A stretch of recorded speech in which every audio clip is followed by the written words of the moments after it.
and welcome to North 100, a Canadian Highlander podcast. My name is Serge. Today I'm joined by a Wheeler. Thank you for having me, Serge. It's spacious to be here.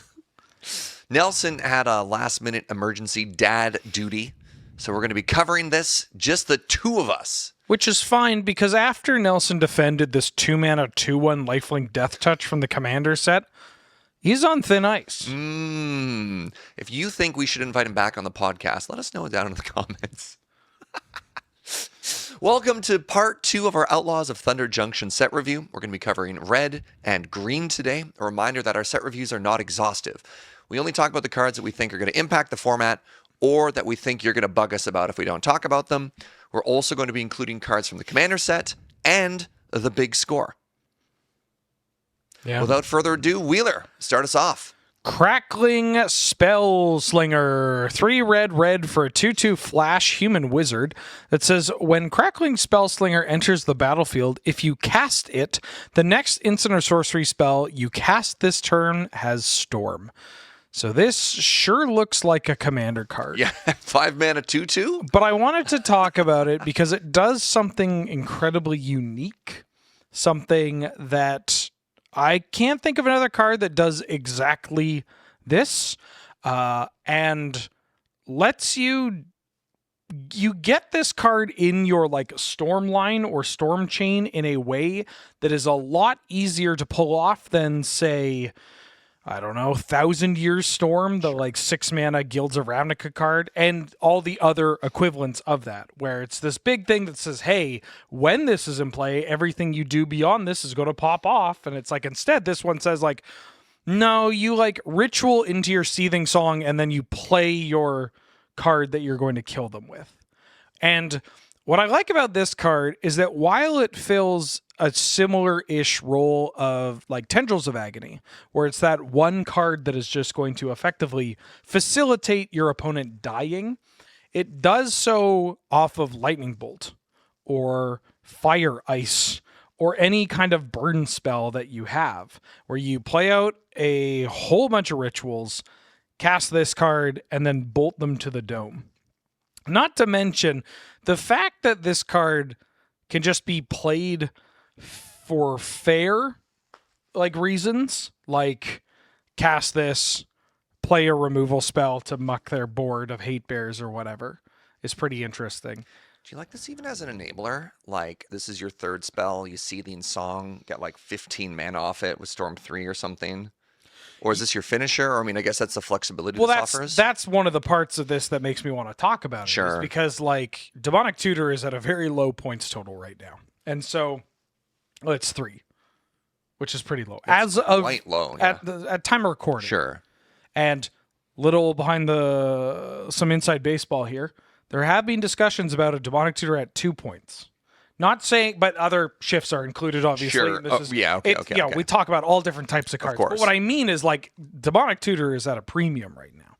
And so, yeah, if you ritual into Demonic Tutor, you're probably winning the game off of 2 Demonic Tutors, right? Yeah. Downsides are it is 5 mana. It is 5 mana. But in a deck with every ritual you can find plus Pentad Prism, it's kind of neat. So I wanted to put it on here because something unique, flexible in how you get to that pop-off point, can actually just play well with your other disruptive pieces. And I'm sure there's going to be somebody that wants to goof around with this card in like a Wizard Shell and Blue Moon or something. Like Riptide Laboratory returning this card is pretty hot. Yep. And we've been getting a density of wizards lately. We've been talking about that. Yep. Yeah. All right, let's move on. Next up, we have the Legion Extruder. This is from the big score. It's a 2-mana artifact for 1 and a red. When it enters the battlefield, deal 2 damage to any target, 2 and sack another artifact to create a 3/3 Golem artifact creature token. Ooh, I like this one a lot. I'd actually missed this when I was looking at it before. And I love this in some of our Welder Shells that we've been talking about. It's a artifact, a cheap artifact with a reasonable enter the battlefield, and you can loop it, or you can loop it as another engine to sacrifice stuff to get more value. Picture this with your Goblin Welder, your Durettis, bringing this out, or using it to sacrifice other artifacts that you want to loop. I don't know if I like this in too many other places, but you got a home for it outside of that? No, it kills collector roof. That's all I care about. It kills collector roof. You like wargating for this and like... No, maybe. I liked where you suggested playing this card. I look at it and go, kills collector roof and says sacrifice another artifact to make an artifact. Yeah, it's probably enough. Or big red. I was not to date when we're recording this. I was at a Canlander 2K tournament this weekend, and I saw a big red player there. Ooh. And I was thinking, and they were kind of popping off too. And so like in a big red shell, something like this just comes down, chips away a target, and that 2 mana tap sack another artifact is relatively cheap. Yeah. So after you wildfire, and brother, they had wildfires. So after you wildfire, you will still likely have 2 mana lying around. Sure. And the ability to put this out. And it's not sack another non-token artifact. No. Yeah. So you could effectively just keep this up with your 3/3, and anytime they go to spot removal it, you're like, I'll flicker it. You know what this makes me miss? Is old Trading Post decks. Right? Remember when Trading Post was good? Mm-hmm. That's all. Yeah. All right, let's move on. Magda the Horde Master. 1 in a red for a 2/2 legendary dwarf berserker. With whenever you commit a crime, you create a tapped treasure token. Ability triggers only once each turn, but notably can trigger on your opponent's turn. Sacrifice 3 treasures. Create a 4/4 red scorpion dragon creature token with flying and haste. Activate only as a sorcery. I have a soft spot for Magda. Yeah. Yep. I think the 2 mana 2/1 from Kaldheim, incredibly underrated. Yes. It's so much more powerful than you'd imagine. And just because it makes a treasure token whenever it's tapped. So, crewing a smuggler's copter, attacking, whatever. Repeatable treasure generation is really good, especially when you don't have to even connect. Like, if I start talking about this card with the ranks of Ragavan or Fable the Mirror Breaker, I'm going to look like a bit of an idiot. But, it is worth mentioning. Yeah. Like, that is a very powerful effect. And them coming into tapped is a bit of a bummer, but being able to, I don't know, using Kargan Intimidator, which can, the warrior from Zendikar Rising that has 3 different abilities, and one of them targets an opponent's creature. That card shows up in Red Deck wins lists. Wasteland. There's a lot of shot import. There's a lot of turns where you go to use your mana denial, and it actually mucks your math a little bit, and this basically makes it free. Yeah, we talked about obviously what committing a crime is, sure. But you really look at one of your decks. Look at your linear decks, and just think about how many of these cards actively commit crimes. Right? It's Scavenging Ooze. Scavenging Ooze, right? Yeah. Known criminal. Grim Lavamancer, your creature, make a treasure token. It's kind of wild. On-Crop Crasher, Exert. I don't think really aggressive RDW low to the ground is where I want this, but maybe a medium red or a schmedium red kind of build. This card is so good, they had to nerf it 3 times to print it. The treasure token is tapped. Yeah. The ability only triggers once each turn, and you can only activate the second ability as a sorcery. Yeah. And we're still talking about it. I didn't even talk about the activated ability. I just cared about a 2/2 for 2 that makes honestly treasures. Fair. But honestly fair. Sacking 3 treasure, not that bad. No. And the dragon having haste. And you can do that. This sounds like we're win more, but you can do that more than once per turn. Yep. And the game objects deck can pump out so many treasure tokens. Yes. Yeah. So I have high hopes for this card. Same. All right. Next up, Mage Bane. I want to say Mage Blast. Mage Bane Lizard is a 2 mana 1/4 lizard for 1 in a red. Whenever a player casts a non-creature spell, the lizard deals damage to that player equal to the number of non-creature spells they've cast this turn. And people will probably look at this and start thinking of there's an old second Ravnica enchantment that you want it every time you cast a spell, copied for the number of copies in the graveyard, and trying to do shenanigans and have this massive density of spells. You know what I'm talking about? Cameron played it in standard, red, blue. Did I make this up? Oh, Pyromancer Ascension? Yes. That's from Zendikar. That was Zendikar. And that's casting cards with the same cards, same name. The point though, Yeah. is being, or we were talking about Thousand Year Storm as well. I think people look at this and they think it has to be huge, it has to be big. I think this is fine, even just in like a burn deck, Yeah. right? You're just getting free value out of this if you just spell per turn, and it's a 1/4 for 2. This is kind of huge. Actually, I'm going to say real quick, I don't think I actually like this in RDW, but this might be a contender in like an aggressive version of Blue Moon or something like that, or just Blue Moon in general. It blocks all day and it just helps give more value. This feels like a top 8 card. We don't have sideboards in this format, Sure. unfortunately. But you know how there are cards that people are going to be like, yeah, I could play this on my sideboard. Yeah. We don't have that. But if you have I'd play this in the year-end top 8. I have Like, a read on who I'm going to be playing against. Yeah. What do you like this against? D&T? What is a Blue Moon player? Like, if you're against like a blue-red player, there's not a huge amount of cards that they want to use to deal 4 damage. And like, they're going to play Mental Notes and Thought Scours and all this crap. And it just sticks around. It's going to add up. Yeah, it's not a bad Magic card. Here's a random question. This over Thing in the Ice, because Thing in the Ice used to be a Blue Moon classic, and you kind of play it down, it holds down the fort, and it turns into win condition. Does this play a similar role in your mind? No. Okay. No. I thought I'd float that one, but that's fair. They're Worth pretty floating. They're pretty different. I'm just wondering if there's a similar board state where it does like a similar amount of damage, you know? Like, this is not Eidolon of the Great Revel, but it's kind of in line with Cemetery, Gatekeeper. Like, it's symmetrical, right? Eidolon is symmetrical as well. But this is symmetrical and really can just punish you a bit more than your opponent at times, which I think you have to be okay with. Like Eidolon, maybe Eidolon is a fine example, but this card is not at that power level. I think you just need to know who you're playing against. Sure. To bust this out. Like, what does Storm? I mean, I guess Storm, if they're trying to combo off, they don't care if they take just like abrupt 8. decay this, or dome my tendrils gains you life, you know. Yeah. Does this hose eggs? Next card. You sure? Yeah. Memory Vessel. 3 red for an artifact. Tap exile Memory Vessel. Each player exiles the top 7 cards of their library. Until your next turn, players may play cards they exile this way, and they can't play cards from their hand. Activate only as a sorcery.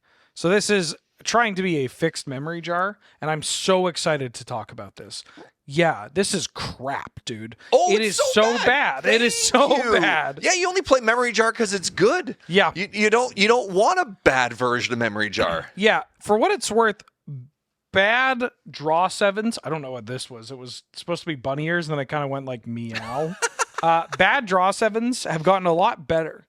Like, it's just, I'm willing to give more of a pass on like a bad draw 7 because of Sheoldred and Orcish Bowmasters and Hull Breacher and all these cards just being broken. This is not one of those.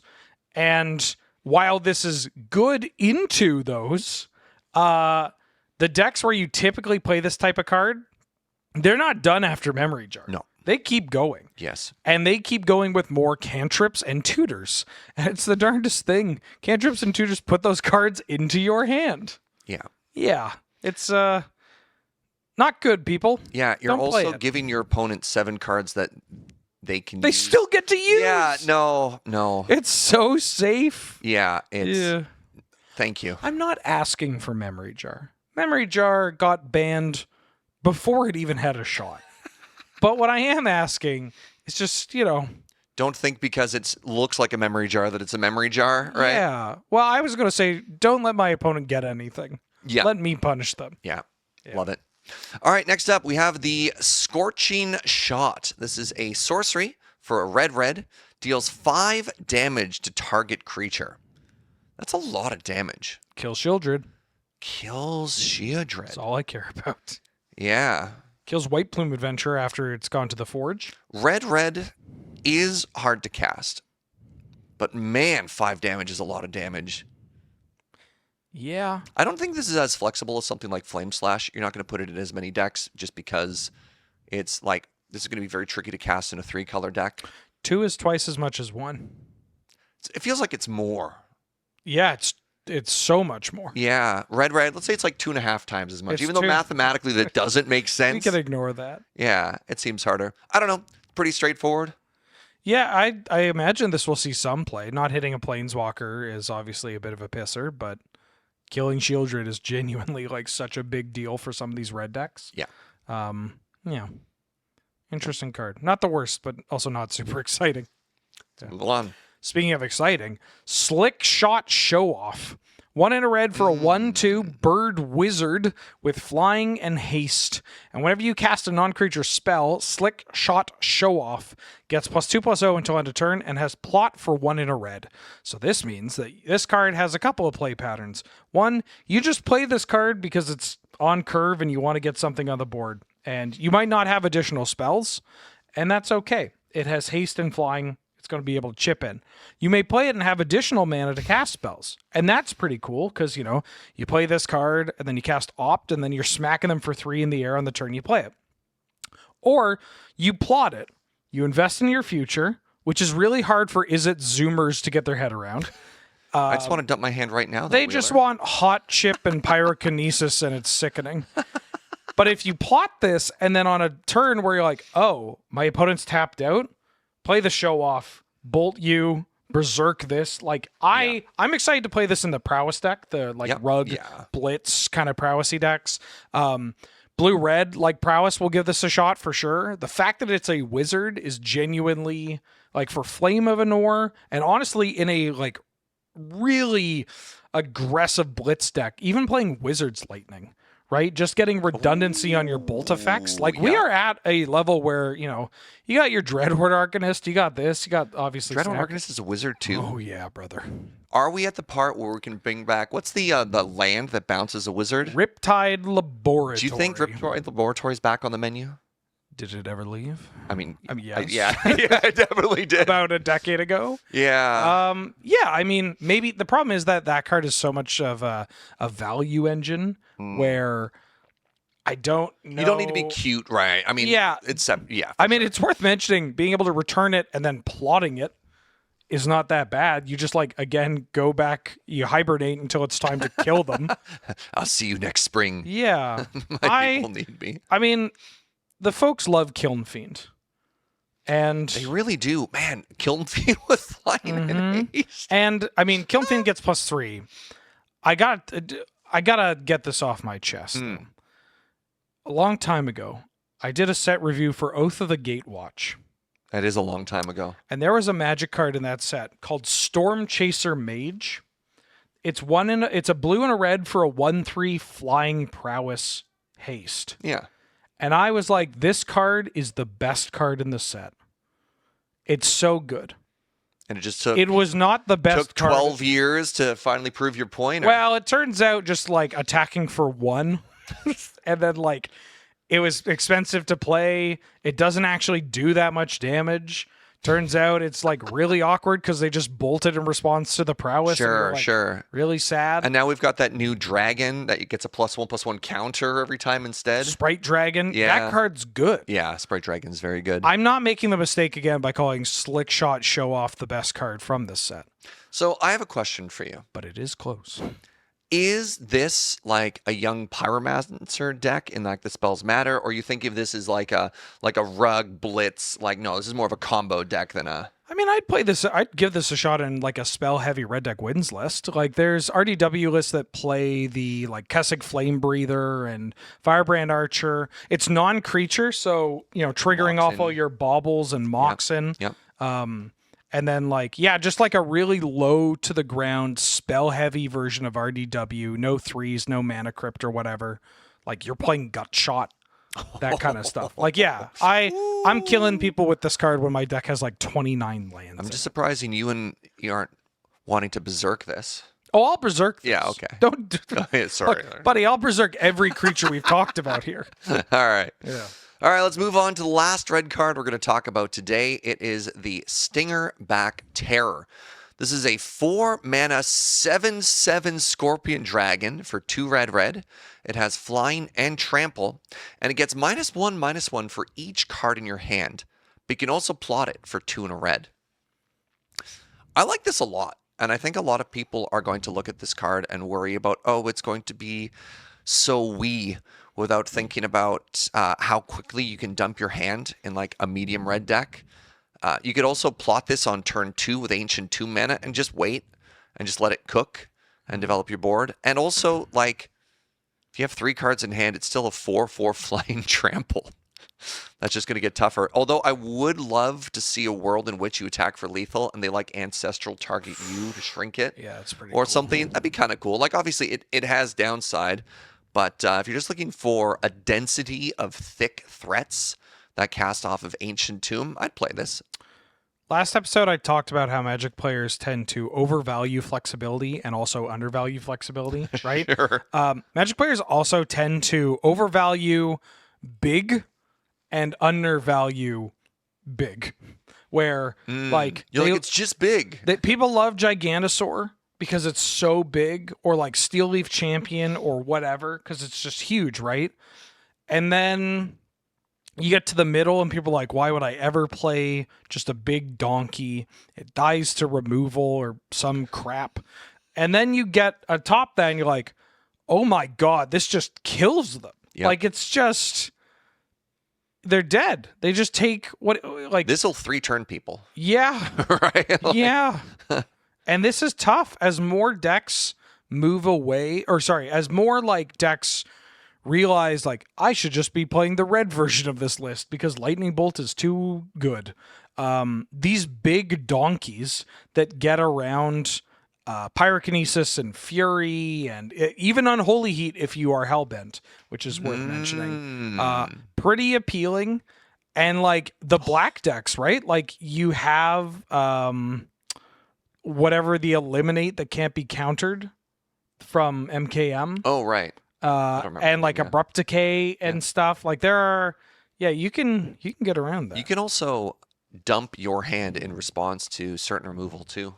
Like if it's small and they try and bolt it, and you're like, "I'll instant." Now it's a 5/5. Yeah, the play patterns with this card are trickier than they would lead you to believe. Yeah, right? for sure. Yeah. All right, start us off with the green cards, Wheeler. Okay. We have Aloe Alchemist. 1 in a green for a 3/2 plant warlock, Magic the Gathering.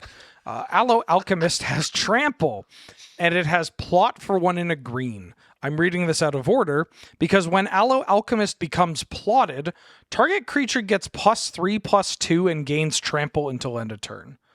I really like this card. Yeah. I like it I have played Mono Green Stompy somewhat recently, and actually you have also played against Mono Green Stompy. I have. Somewhat recently. Yeah, that deck's for more real sure. than you thought, right? Yeah, like was... So if you didn't know, Wheeler and I got to join the professor down at Tularian Community College.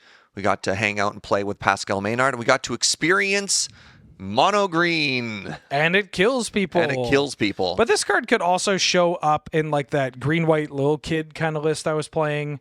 The black mold, like Golgari. You don't like this in like green red monsters too? Oh, I was saving the best for last. Oh, pardon me. Sorry. Yeah, Because, yeah. in like Gruul monsters, especially the versions of Gruul monsters that play like the Yavimaya Iconoclast Flinthoof Boar, the like 2-drops that are 3/3s, like being able to plot this, immediately getting like +3/+2 and trample, which is pretty so strong. huge. And then just saving it until you need to redevelop to the board. Yeah. This also, that trample lets you push damage early on to clear accelerated planeswalkers too. Yeah. Which is huge, right? Yeah, there are play patterns into control decks where you might not necessarily want to overdevelop to the board if you're worried about getting Terminist or getting Toxic Deluge or whatever. But plotting this to buff a thing to kill their planeswalker so that when they do try to clear the board, they'll still probably succeed, but then you get to double spell the next turn, which is huge. Yeah. Yeah. All right, next up, pardon me, from the big score, we've got the Bristle Bud Farmer. This might be one of my favorite cards. So big. It's so big. This is a 4 mana 5/5 plant druid for 2 green. It has trample, When it enters the battlefield, create 2 food tokens. And whenever it attacks, you may sacrifice a food. If you do, mill 3 cards. And you may put a permanent card from amongst those into your hand. So it's just already, it's just a 4-mana 5/5 with trample. Why is there everything else? This card is so pushed. Power creep is a hell of a drug, Serge. Yeah, so we've been talking about and brewing and even showcased some of the food fight lists lately. And I absolutely love this card in there because, I mean, not only does it give its own food engine, this basically just reads like, draw a card whenever you attack. Yeah. Potentially even better with a little bit of card selection on that, like this little mini impulse kind of thing you're doing there. Provide, unless you completely whiff, but I mean, lands are permanents regardless. Well, and the food deck also just has cards that care about you sacrificing food. Yep. Like that say, whenever you do it, do this thing. Yep. They have cards that care about the graveyard. There's a messed up card from Wilds of Eldraine whose name I can't remember, but it's like 3 mana with bargain, and then if you cast it without the bargain, you return 2 creatures from your graveyard to your hand, and if you bargained it, you get to return one of those that has mana value 4 or less from your graveyard to play. It's very good. I didn't even know about that. I think it's called not Back for More. I forget its name. Yeah. You have Scryfall at home.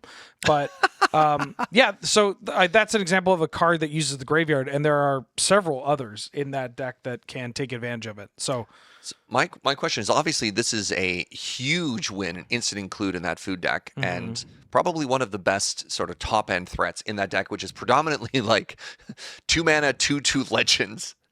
But is this good enough to make it into other decks as well? I mean, it's already a 4-mana 5/5 with a bunch of other text. The 4-drop slot is a little gutted. Or not gutted. It's a little bloated, excuse me. Yeah, I mean, it's competing with Questing Beast, which is, kind of a hard thing to compete against. Yeah, maybe in mono green or medium green, because you just use, those decks can use the graveyard as well. And being able to draw effectively an additional card, that card probably being a creature that was good enough for your opponent to kill, is that's a very powerful ability. Gruul Monsters, I feel like there's too many 4s to play for that list. But you really need to get more synergy out of that food to find a home for it. For sure. Yeah. If we're sticking to mono green, then I'm pretty happy. I don't think you need to go out further. You did talk about something that I kind of want to bring up for the food deck as well. Sure. And not just because we are zooming through this. Yeah. Is that a lot of players have been playing food. There are dedicated food pilots. Yeah, I was stoked. Locally, as well as on the Discord. And having played against a couple of these different versions, and have been brewing a version of my own as well, that deck is really bad into Caracas. I mean, it's not that bad. Oh my god! Because so many of these cards have powerful ETBs, or they're just relatively cheap, but it's annoying. Yes. And having an engine that brings food, can draw you more cards, and is a must-answer threat that gets around Caracas is really nice. Because you look at the Eldritch Evolution targets in that deck, and it's all just playing into the crick. It's all it's not great. So this does what you want, and it diversifies your threats in a way that helps build up some resiliency against something that, especially after game 1, your opponent might really prioritize. Sure. I mean, one of the issues I was having with that deck as well was not outside of a combo win. How do you actually finish the game? You've got this amazing engine going on, and it turns out a 4-mana 5/5 trampler. It's pretty good at killing. Yeah, that also gets stronger with what that deck's already doing. I love. Shall we move on? Sure. You're up. We have Bristly Bill's Spine Sower.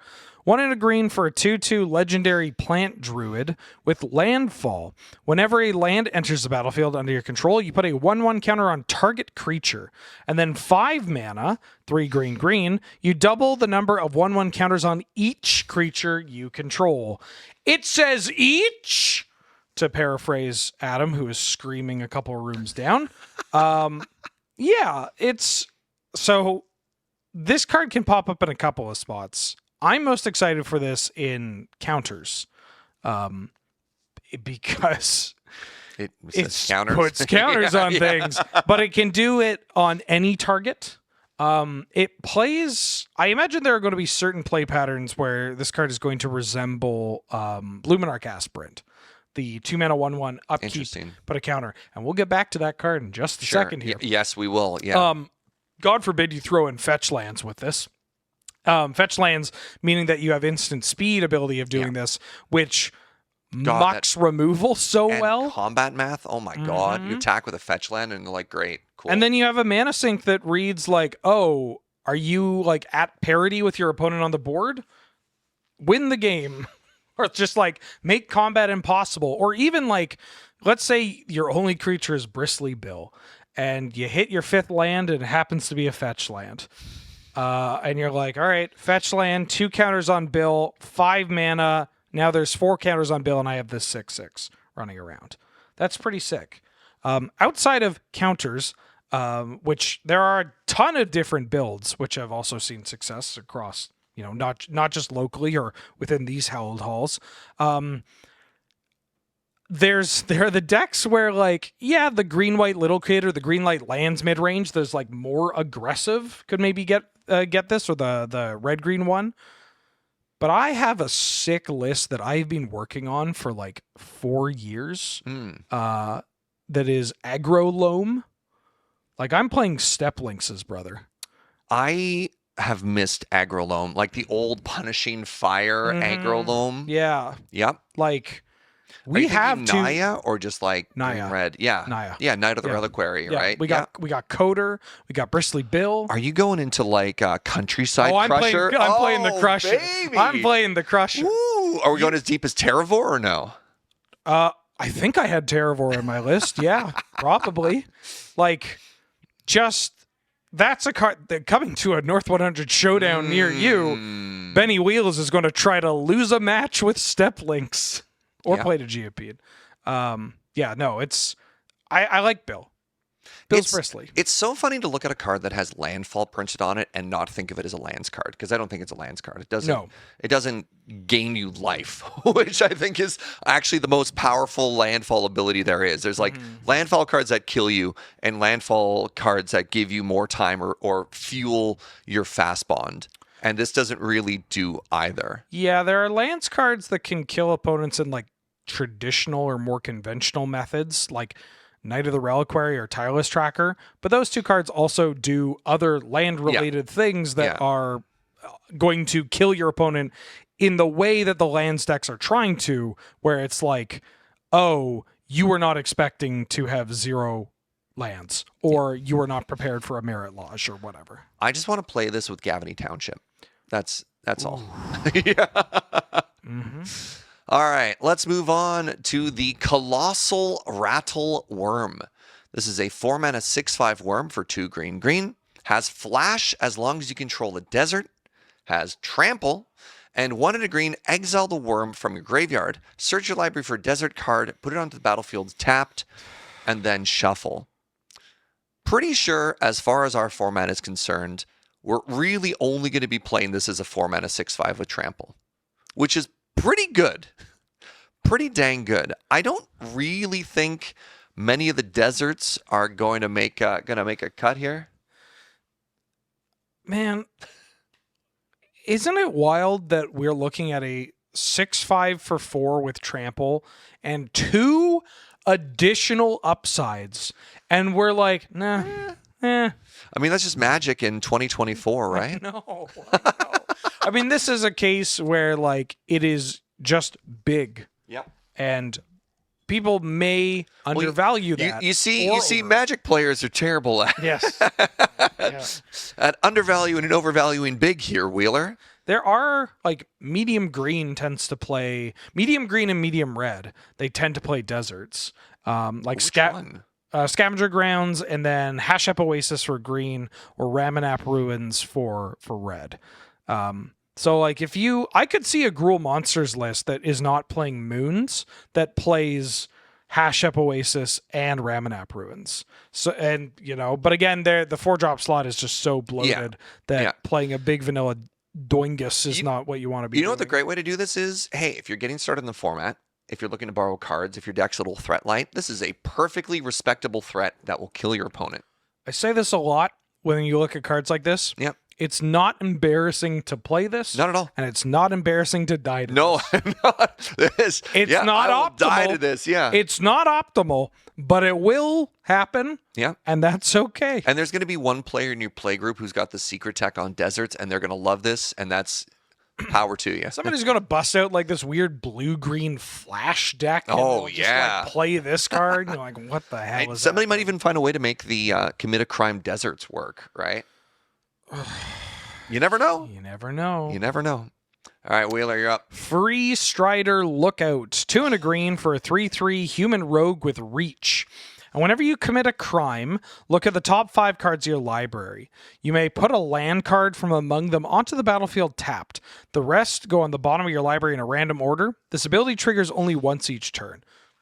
So this is another one of these cards where if you look at it and you're like, well, realistically, how often am I committing crimes? And certainly, how often am I committing crimes in like a deck that cares about lands? And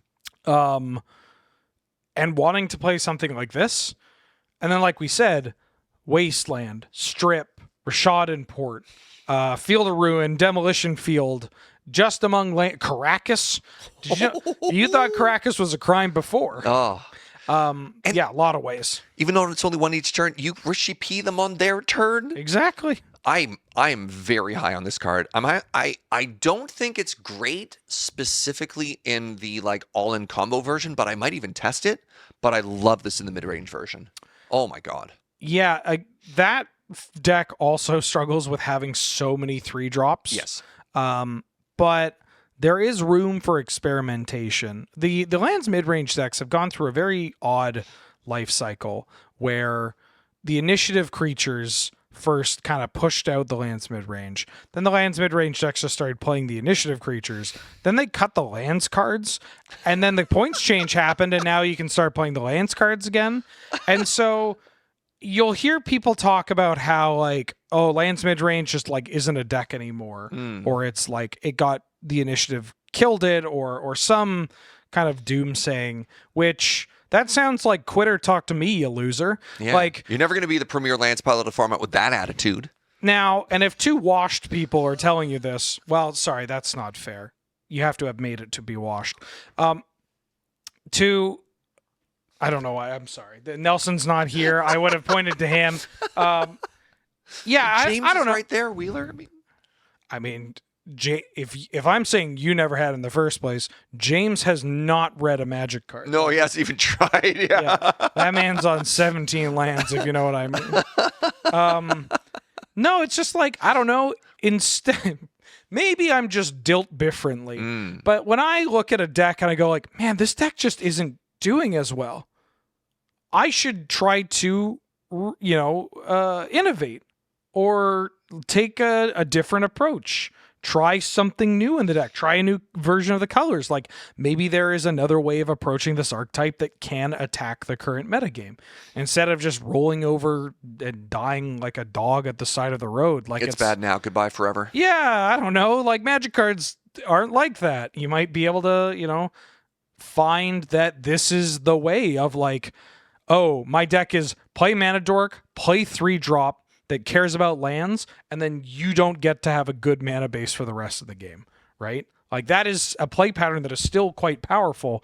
And so maybe focusing on cards like this that let you kind of break the parity of a lot of land destruction cards. Like Ghost Quartering with this card still seems pretty good. Well, here's another random question. What if we're too hyper-fixated on lands? Do you like this in a mid-range deck to suddenly give your Lightning Bolt, your Thoughtseize, so you get incidental ramp kind of out of nowhere?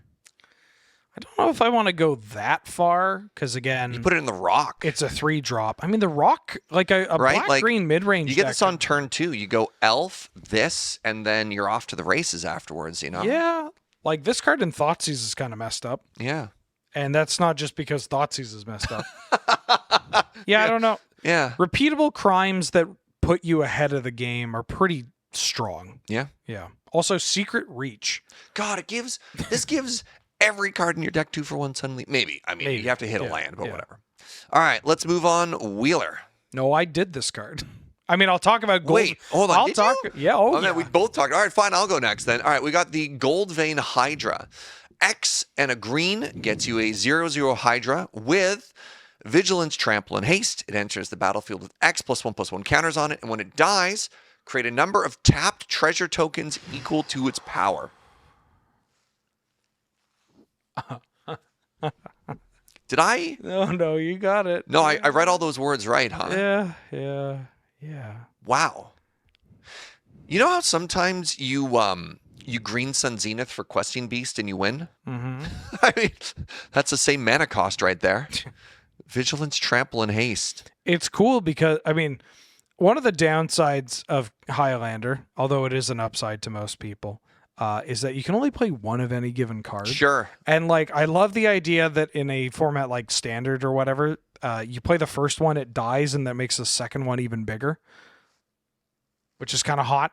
Oh, because you have the make treasure. treasures, and so the next X spell you play, and like that's how I'm going to be playing this card in medium green. Is that I play one of them, it's threatening, they have to deal with it, and then I'm just going to play a Walking Ballista your on next 5 or massive whatever. Threat or whatever. Yeah.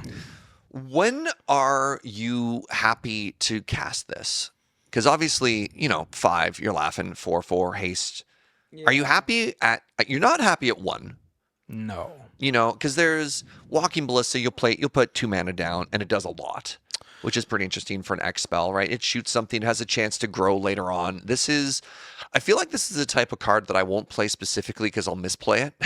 It's so contextual for like, what does my opponent have? Sure. Like, there are boards where like, if I need to use my mana, casting this as like a 2/2 Vigilance, Trample, Haste lets me push in damage, makes their attack worse.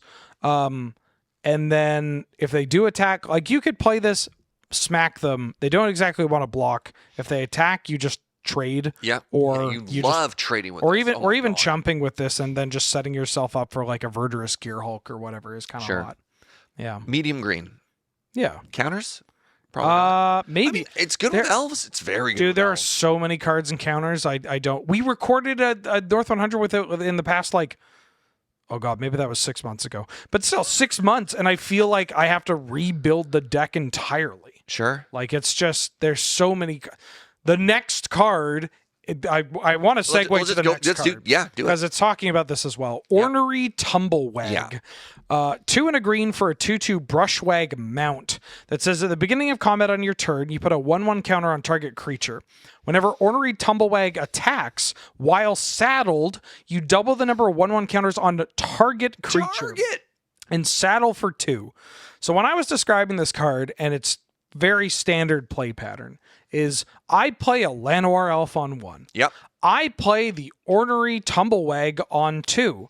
I then buff my own Ornery Tumblewag, or I buff the Mana Dork. Let's say I buff the Tumblewag. It is now a 3/3.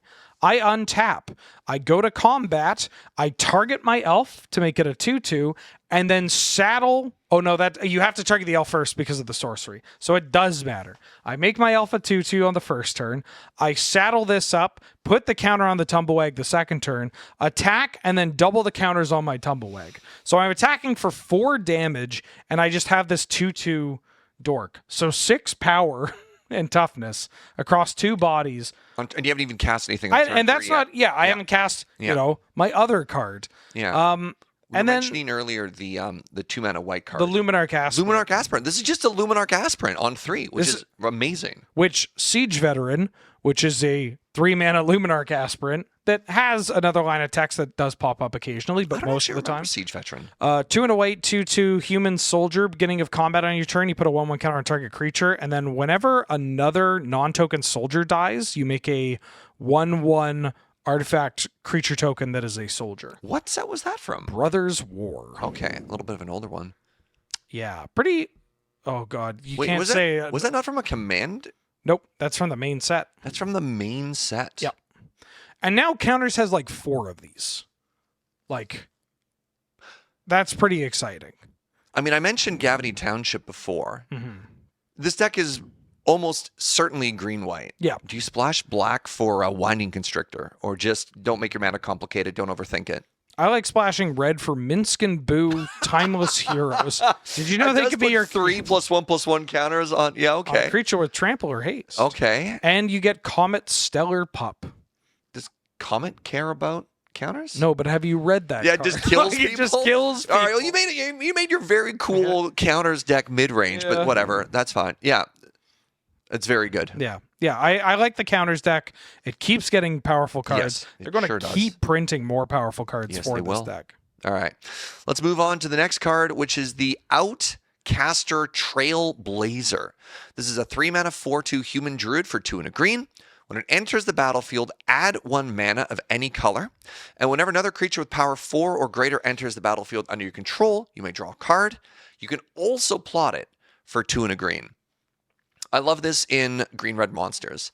I think this does a very weird imitation of, what's the 2-mana 2/2? Burning Tree Emissary? You knew exactly what I was talking about. Yeah, this is sort of like a Burning Tree Emissary light, but this is especially exciting if you plot it. Because the turn after you plot it, you cast this for free. You basically accelerate yourself to, and there's really interesting bump points in math when you're accelerating in Magic. I should be trying to say, like the reason mana dorks are so powerful is you can go from 1 to 3, or when Solemn Simulacrism in Standard, they talk about how powerful it was to play a 4-drop and then follow it with a 6-drop the turn after into your Titans, into your Wormcoil engines and stuff like that. So like 1 mana afterwards might seem kind of weird, but if you're doing that, you're getting a 5-drop on turn 4, potentially. Or with elves, you might even be a turn further ahead. Yeah, that 2 toughness is, if anything is going to be a deal breaker, it's that 2 toughness, right? Because the mana cost is just it's a single green pip.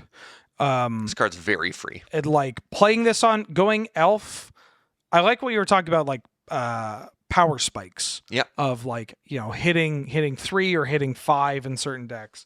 But also one of the issues that can pop up with a deck that is focused on hitting those spikes is that sometimes you have to weave in interaction or utility. This says no. You play, like if I play this on 3 and then I get a mana, I can use that mana to bolt your dork. Yep. And that's using a card still to do it, but like the tempo advantage gained by that is brutal in like a creature mirror. And then if you like plot, dork, plot this, play this, 5 mana, Green Sun for Questing Beast, draw a card. It's just like swing for a million. Pretty gross, man. Pretty gross.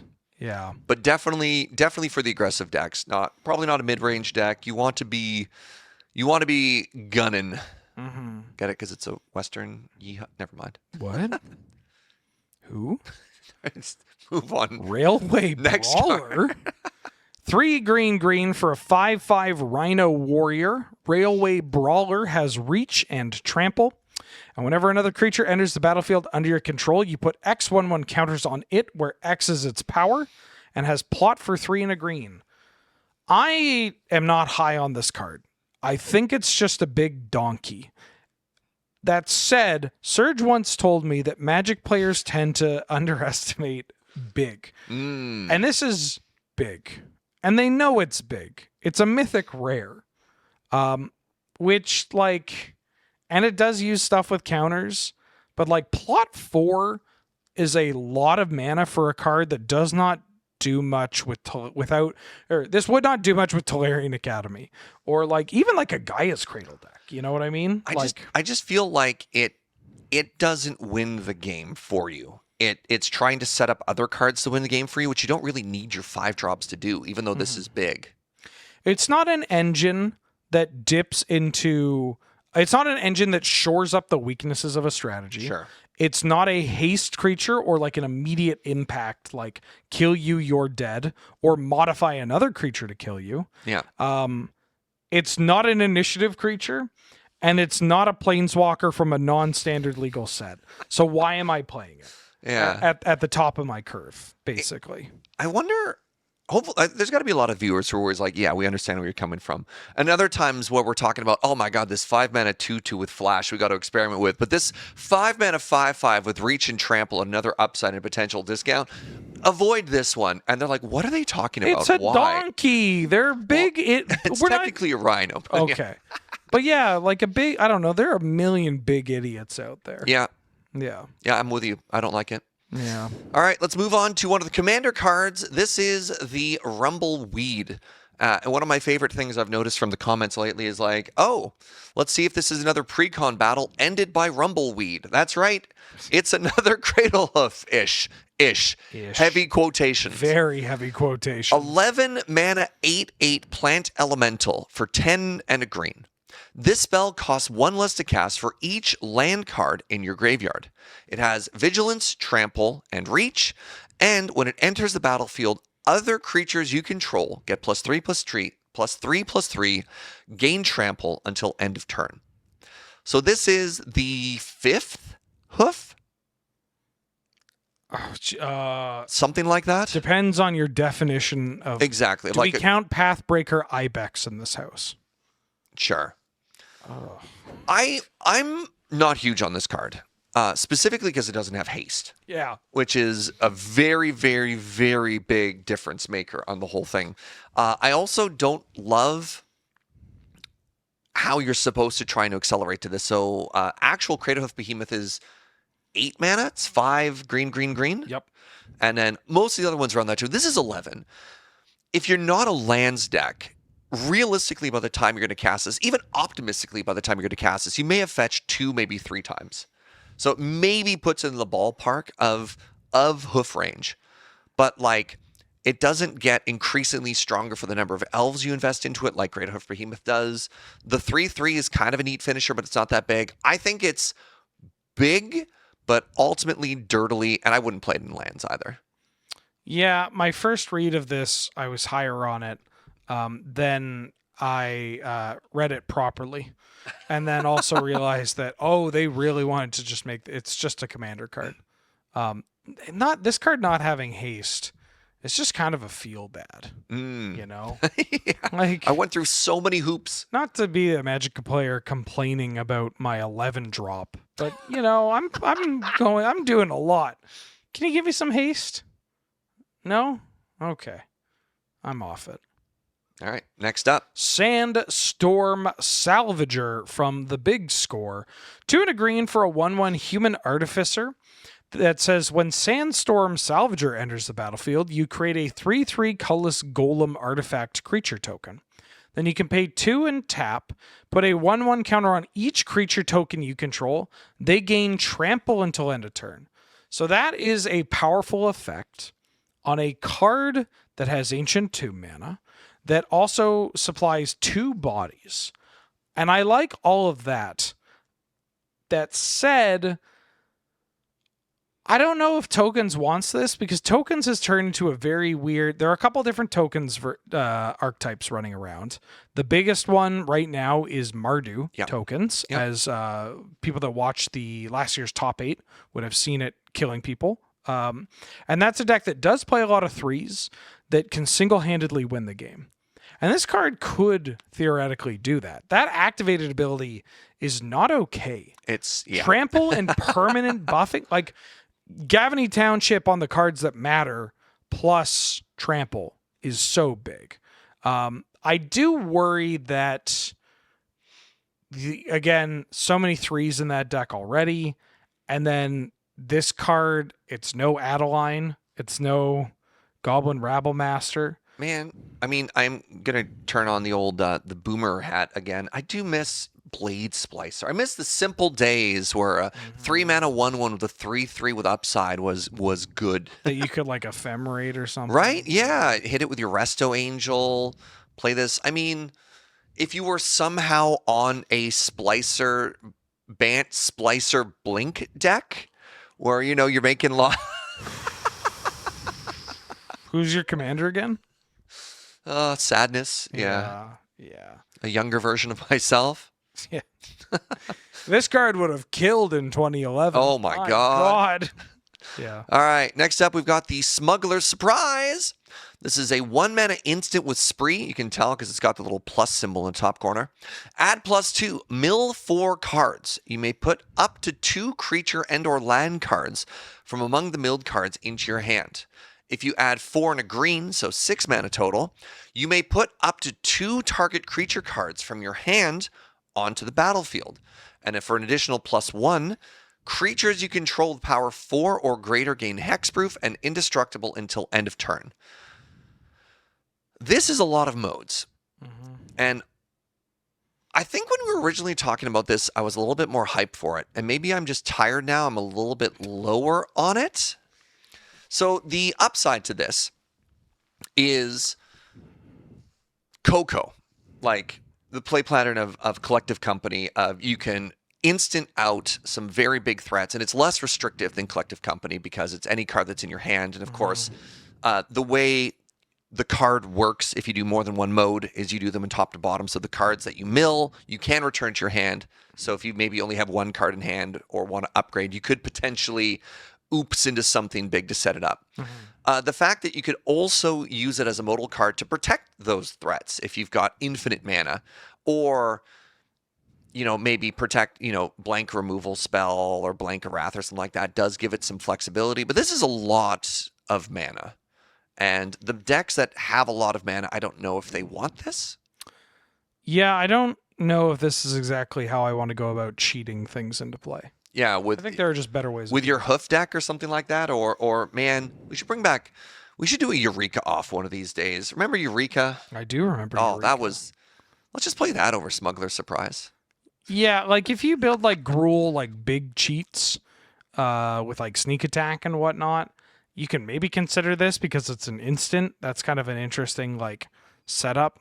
But it's not. It's very mana intensive. Yep. And honestly, if you're playing that kind of deck, I would almost prefer playing like Summoning Trap. Do you remember Summoning Trap? We should bring it up. This has been a while. Original Zendikar. 6 mana instant from original Zendikar. If an opponent countered a creature spell of yours this turn, it costs 0 instead of 6. And then you can look at the top 7 cards of your library and put a creature from among them into play. The rest go on the bottom. These kind of cards are already pretty volatile unless your deck is built around doing this. Yeah. But in like a big green style deck, like an Eldrazi green or like a Gruul, again, big cheats, like you got some Emrakuls or whatever, this card could just kill people. I don't know why. This is making me so nostalgic. I'm missing this and like Obstinate Baloth. These were best friends, same kind of deck, right? Yeah. I'm going to be kind of proactive, but mostly I'm going to try and reactively punish you because there's like a lot of blue-black control floating around. Shout out to Shen, who local Highlander and Magic player who loves Summoning Trap and will bring up the various Summoning Trap stories of like they countered my Wall of Blossoms and I put Iona into play. Like, yeah. All right, let's move on. You're up. I'm talking about Spinewood's Armadillo. Just a little guy. I just wanted to talk about this for boomer reasons. 4 green for a 7/7 Armadillo with Reach and Ward 3. Pay 1 and a green, discard Spinewood's Armadillo, search your library for a basic land or desert, put it into your hand, and then you gain 3 life. I don't necessarily want to reanimate this card.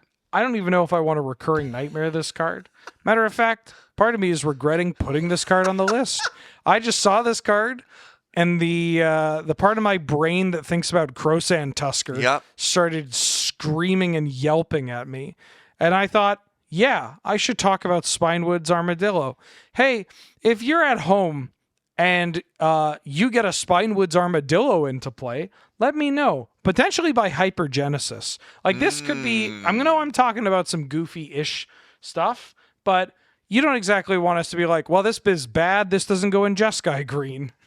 We are getting increasingly unhinged as this episode goes on. We're just like, the worst part is 2012 Magic Wheeler. Yeah, the worst part is Nelson's not even the kind of person that would be like, hey, let's slide back in the saddle and start talking about like, some top tier stuff. Nelson would be like, oh yeah, I do remember what life was like when I could play Monday nights. Do you need me to whip you into shape? Sure. Keep going. About the armadillo? No, Oh my next God. card. Oh, next card. You know how Scryfall Roulette, you just scream at me? James! Wheeler? All right, next up, we've got the Vault-Born Tyrant. This is a 7-mana 6/6 dinosaur for 5 green. It has trample. Whenever the Tyrant or another creature with power 4 or greater enters the battlefield under your control, gain 3 life and draw a card. When it dies, if it's not a token, create a token that's a copy of it, except it's an artifact in addition to its other types. I should mention this is from the big score. This is a lot. Yeah. This is an amazing target to cheat into play. This is a very fair reanimator target. I don't even know if it is. I think there's just better reanimator Interesting targets these days. definition of fair. Sorry, right. Yeah, it's 7 mana 6/6 with trample, and it gains you 3 life and it draws a card. I'm just remembering the last time we played reanimator And against it each other. replaces itself, which is relevant. You know where I do want to play this? Is my Abzan Recurring Nightmare deck. Yeah. This sort of, because, oh my God, the creatures that you can sacrifice that leave a body behind so you can Recurring Nightmare over and over, and the fact that the token also draws you a card and gains 3 life is absurd. Yeah. So, I mean, again, going back to 2012 Magic, remember Thragtusk? Sure. Right? Like a big threat that you could maybe sometimes cast that would ETB and leave a body behind, and you could have this amazing play pattern. That, but it's just like, look at Thragtusk now, and it's all swole and flexing on you and kicking the kids that bullied it in high school. The fact that you have to kill this twice is Yeah. pretty strong. Yeah. 6/6 trample, like Colossal Dreadmouth stats, also pretty good. Drawing 2 cards and gaining 6 life is pretty good too. Like there's enough good going for this where it's like, yeah, I don't hate Recurring Nightmare on this card into play, or playing like it's not the most embarrassing thing to flash into play. Like Wow. flash. Yeah. You flash it, you draw a card, gain 3 life, it dies. I mean, that's almost a similar play pattern to some of the Titans, like Uro. Yeah, or Right. I mean, like, He's like, I just want this in my graveyard. yeah, you're drawing 2 cards, gaining a bunch of life, not getting Caracas. Like, there are some, and leaving behind a 6/6. Yeah. Like, that is Oh, interesting. I mean, we're just talking about green-red sneak attack, yeah. right? Yeah. Sneak attacks, it dies. Mm-hmm. You're like, great, still leaves behind a 6/6. This isn't like the hammer of some of the other big idiots, but this is just so annoying. I think it also falls into that category of those threats that the game goes long enough, you can also just hard cast. Mm-hmm. So, Yeah, 7 mana. 7 mana is not 8. Like, that sounds goofy to say, but like, trust I me. said 2 mana was more than twice 1 mana earlier, it man. is. Like, Look, you've had an Atraxa Grand Unifier hard cast against you. So like this is like if you're listening to this and you played Highlander, this has probably happened to you at least once. yep. Let's move on. Vengeful Regrowth. For 4 green, sorcery, return up to 3 target land cards from your graveyard to the battlefield tapped. Create that many 4/2 plant warrior tokens with reach, and you can flashback for 8. Initially, I did not put this into the spreadsheet. And we actually looked at it and kind of talked about it and decided, like, yeah, we don't need to talk about this. And worth noting, this is one of the commander cards. Yes, too. it is from the commander set. I've kind of changed my tune. Have you? Interesting. Yeah, I don't know what it is, but playing Jacob's Thoracle Lands deck has made me just so greedy with these lands builds, where 6 mana is not as much in that deck as it would be in other decks. Sure. If you're returning like Scapeshift or God forbid Field of the Dead, like returning Field of the Dead, Escape shift. or sorry, returning Valakut. Like if you've got Yes, Valakut okay. stuff going or returning Field of the Dead, like return Field of the Dead with this card and you are putting 18 power in the board. And what I like about this card is that it sets itself up for the second one immediately. So it represents a board that they have to deal with. And if they do, you just do it again. Right? You go from 6 mana, return 3 lands, you're up to 9 mana. And then you just, bam, flash it back. So in that particular universe, there's an old green-black land hate pox like Dark Depth list that used to, worm harvest people, same sort of thing. That sense of inevitability. I'm just thinking, if you dredge this off of Life from the Loam, if you're doing this thing where you're putting lands into play, but you're also really heavily leveraging your own graveyard. Well, yeah, actually, that's not nothing, which maybe this shows how sick I am that I'm agreeing with you. But, like, it's worth mentioning that these decks do tend to just flop cards into their graveyard. Yeah. And that you will probably get to a bunch of mana. You might be able to use this as your, like, I have infinite mana. What do I do with it? Well, I flop this. I get to return a bunch of lands and start popping off. Like, there are weird. It sounds to people not familiar with some of these like degenerate lands decks. Watch the Canadian Highlander Top 8 tournament from 2023. But like, yeah, just flopping over your cards and then be like, oh, I just need something to do. Oh, there's a Nurturing Peatland. Get back. Yeah. Get in here. Oh my God. Yeah. All right, and the final card that we are going to talk about today is the Voracious Varmint. What a card to end on, a common. Yeah. And you know what? Actually, quite the common. This is a 2-mana 2/2 for 1 and a green. It has Vigilance and sack it to destroy target artifact or enchantment. Kasali Pride Mage? Yeah. Anybody? Well, Or I mean, there's a lot. There's the Goblin that deals 2 damage or destroys an artifact. Like this comes from a long line of Ronin unicorns. I'll do you one better. All right. Kami of Ancient Law. Sure. That's the Ronin unicorn being the functional reprint from Cold Snap. And Kami of Ancient Law. I heard James laugh in the booth. Kami of Ancient... That was Nelson. I want nothing to do with that. Oh, okay. Kami of Ancient Law being, the champions of Kamigawa printing. I want to say this. You added this card. I added There's this like card. 19 of these. Hands up if you like hands up if you like the day-night mechanic. If you specifically hate Outland Liberator and you just... Yeah, dude. Who likes day-night? That's fair. And this one, like, Vigilance is real. So you're not wrong. My tendency is if I'm in green and I want to hate out artifacts or enchantments, I play Green Sun Zenith and I play Reclamation Sage. Playing Reclamation Sage in 2024. Well, I could splash white for Night of Autumn, but you know what I mean? Like, does this make the curve? If it were me, I would simply just Green Sun Zenith for 1 less and then use that extra mana to blow them up. Also lets me control. You showed me, also man. lets me control when I do it. Well, all right. No, that's fair. All right. With that, let's call it there. That has been part 2 of our set review where we covered red and green cards. If you think we missed anything, if you think we were way out to lunch and you want to tell us that we got to read in a card wrong, if you also want to reminisce about how much better Magic was in 2012, Yeah, keep it coming. hit us up in the comments down below. I've been Serge, joined by the wonderful Wheeler. Thank you for having me, Serge. It's great to varmint here. Shout out to James on tech. Perfect. A reminder that everything we do is brought to you by you with your support over the Patreon at patreon.com/LoadingReadyRun. Thank you for watching. We'll see you in part 3. Bye-bye.